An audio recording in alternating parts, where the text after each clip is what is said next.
Hello Philippines and hello world! Another news coming from PEPS, no, kung saan itong si Miss Ann Jacra Jutatip nahaharap nga po sa panibagong $28.3 million embezzlement case. My God, dito pala napunta yung pondo. But before that, if you haven't subscribed yet to my YouTube channel, please don't forget to like, share, and subscribe at hit mo na rin ang bell for more showbiz updates.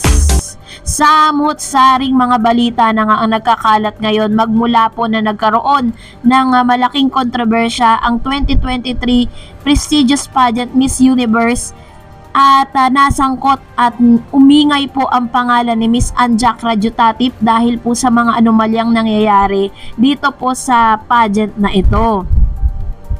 Nung nagkaroon po ng problema patungkol po sa pag-announce ng top 5, kasabay nga nito na naglabas din po sila after 5 days ng kanilang apology letter ang El Salvador Miss Universe na hindi po pinaniwalaan ng maraming mga Pinoy maging ng ilang mga bansa. At katumbas nga nito ay nadagdagan pa ang galit ng mga Pinoy dito kay Mr. Ann Jacra Jutatip nang nagkaroon po ng isang pangyayari na parang pinahiya nitong si Ann Jacra Jutatip si Miss Michelle D sa isang TV guesting sa Mexico. So dahil dyan, inahalungkat po yung mga kaso nitong si Ann Jacra Jutatip.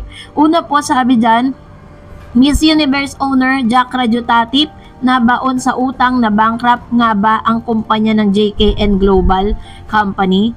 Ayon po sa ulat, buwan pa po ng Agostong ng taong 2023 nabalita ang baon sa utang ang Miss Universe organization owner of Thai billionaire na si Miss Ann Jacra Jutatip dahil bumagsak ang shares ng kumpanyang JKN Global Group Public Company Limited. Nabanggit dati ng bilyonarya na malaking halaga ang hindi nabayaran ng kumpanya niya na abot sa 609 million baht worth of debentures at iba pang branches nito na umabot sa 3.36 billion baht. Ganon kalaki. Bagamat may mga nabayaran naman si Miss Ann base sa stock exchange ng Thailand, ay hindi pa rin ito sapat at malaki pa rin ang kakulangan. Kaagad na pumasok sa isipan ng netizen nang pumutok ang balitang noy Agosto'y nalalapit na ang Miss Universe 2023 at kasalukuyang nasa El Salvador na ang mga kandidata at pinaghahandaan ang nalalapit na coronation night sa November 18 at November 19 naman. Ito mapapanood or napanood sa Pilipinas ng 9 AM sa ABS-CBN platform at A to Z channel and I Want TFC. At dahil ilang buwan nang hindi na pag-usapan ang pagkalugi ng kumpanya ni Miss Ann, ay inakala ng lahat na okay na, pero maraming nagulat nang mag-file ng bankruptcy ang JKN Global Group Public Company Limited kahapon or noong nitong buwan ng November nang hindi nito na-meet ang deadline para bayarang ang $12 million.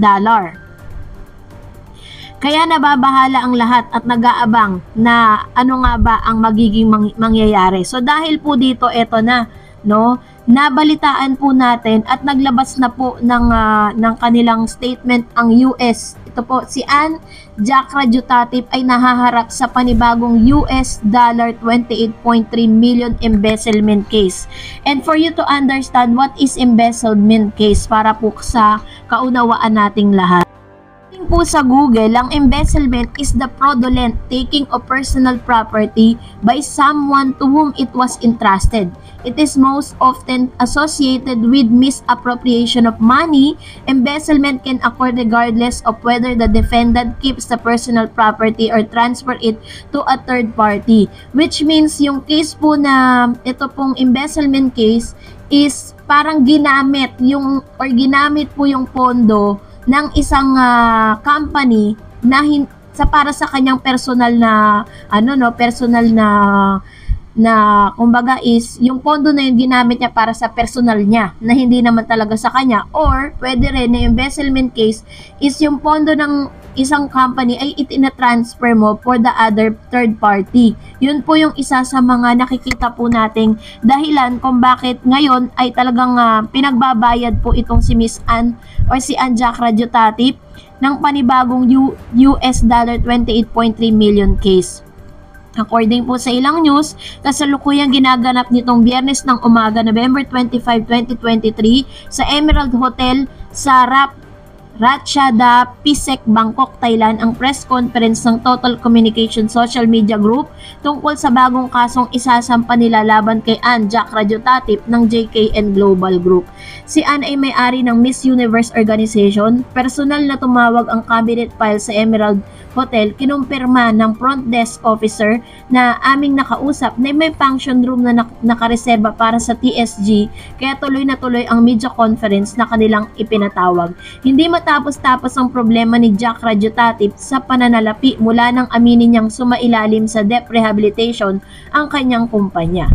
Ang legal na kasong isasampa ng TSG laban kay Jack Radiotatip ang agenda ng media conference.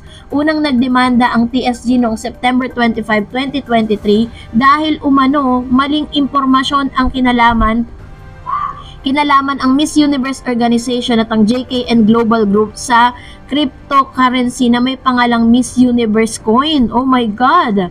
Ang Miss Universe Coin ay inilunsad sa Philippine Blockchain Week na ginamit sa isang hotel sa Metro Manila 2 buwan na ang nakakalipas. Which means, talagang meron pong mga under the table na parang transaction itong si Miss Ann Jack Radiotatip na hindi niya ipinaalam at ginamit niya yung pondo ng Miss Universe. So dahil po dito, panigurado po yan ang naglabas ng mga balita na yan ay walang iba kundi yung dati pong National Director ng Miss Universe 1991 na si Lupita Jones, na siya po ay isa sa mga nag-resign, ay nagsalita siya against Jack Radiotatip at agad siyang pinatalsik. So karma is on the way. Ito na naman po yun, ano?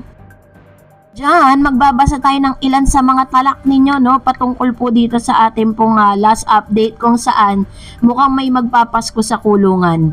Unahin po natin ang komento mula kay George Brizo 266. Dapat kay Ann Jack Radiotatip malaki ang kanyang takip, lalo niya pang kalakihan ng takip sa kanyang harapan para hindi mahalata ang kanyang pagtatakip. Yun, puro takip no?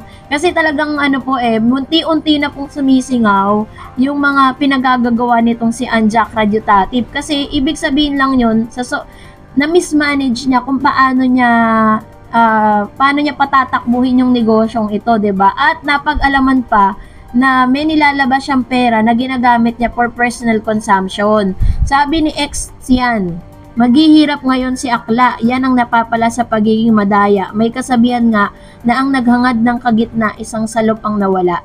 Yan na yun, binabalikan na ng karma. Ang bilis nga naman dumating. Idamay dapat yung 3 judge kasi kasangkot din yun sa dayaan. Kuhang-kuha ng 3 na yun, gigil ko, lalong-lalo na si Nadia. Nag-candidate din siya, kaya dapat alam niya ang pagiging tama. Ayun.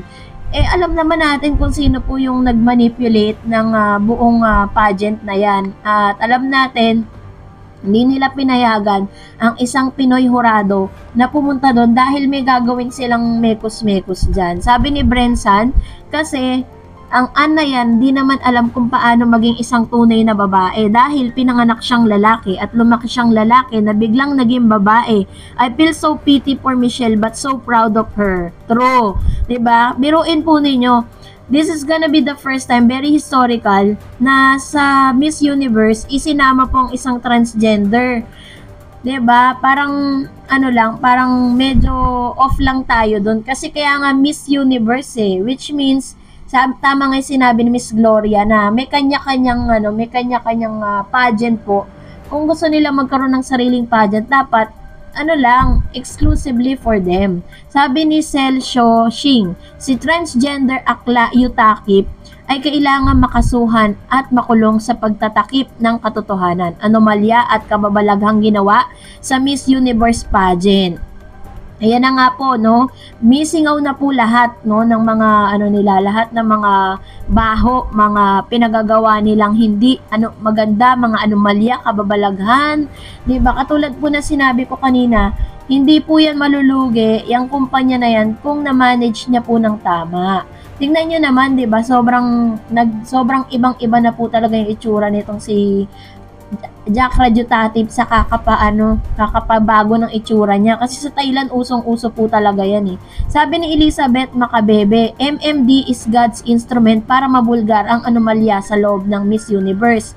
Sabi ni Melbert Dag Uman, Miss Universe Philippines Michelle D is a real heroine of beauties. Mabuhay ka MMD. Katulad po ng sinabi ko sa inyo, blessing in disguise na nangyari po ito kay MMD dahil naging eye-opener po ito para po talagang mapatalsik at mabuwag at makita kung ano ba talaga yung mga anomalyang nangyayari dito po sa pageant na ito.